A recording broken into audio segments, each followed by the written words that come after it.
Salut les Killteamers, c'est Joker. Aujourd'hui, petite vidéo assez courte, juste pour parler d'un élément essentiel dans le jeu, à savoir une fiche d'agent. Parce que vous allez tout simplement avoir besoin de comprendre tout ça, donc c'est plutôt axé pour les joueurs n'ayant jamais joué à Kill Team ou qui veulent comprendre la chose. On a tout simplement le livre de règles, page 48-49, qui nous l'explique très bien, mais on va le faire simplement et rapidement sur une petite vidéo. Donc, qu'est-ce que vous allez avoir comme caractéristique sur une fiche d'agent? En 1, vous allez avoir le nom de l'agent avec généralement la photo de l'agent en question. Ensuite, vous allez avoir l'APL, c'est le nombre de points d'action qui déterminera le nombre d'actions que votre agent pourra faire quand il s'active. Vous allez avoir le move, donc sa distance de mouvement qu'il pourra parcourir. Sa save, c'est sa sauvegarde, donc le jet que je vais devoir réussir avec mes 3 dés de défense de manière générale pour éviter de perdre des points de vie. Et enfin, les wounds, c'est les points de vie qui, par exemple, dans ce cas-là avec l'Aquilion, sont au nombre de 9. Ensuite, au niveau du point numéro 3, vous avez les armes. Donc vous avez 2 logos. Le logo pour le tir, le logo pour les épées. Quand vous sélectionnez une fiche d'agent, généralement on vous dit quel équipement vous pouvez avoir avec cet agent-là. Quelles armes plutôt, puisque les équipements c'est encore autre chose, on le verra dans une autre vidéo. En 4, ce sont les règles spécifiques à l'arme que vous allez utiliser.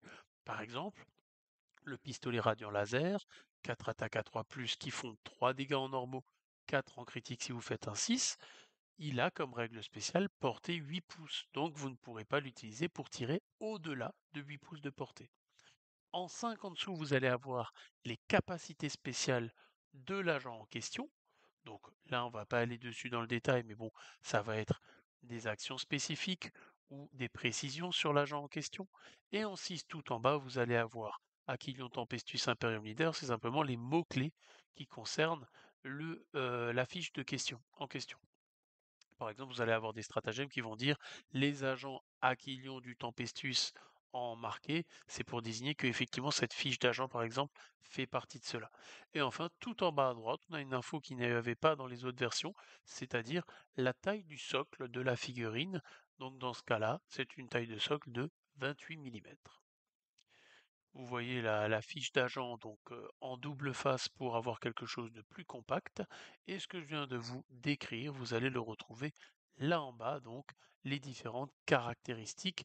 Donc oui, je vois au passage que effectivement au niveau des caractéristiques des armes, vous avez A pour le nombre d'attaques. Donc par exemple, première ligne, carabine radiant laser, 4 attaques.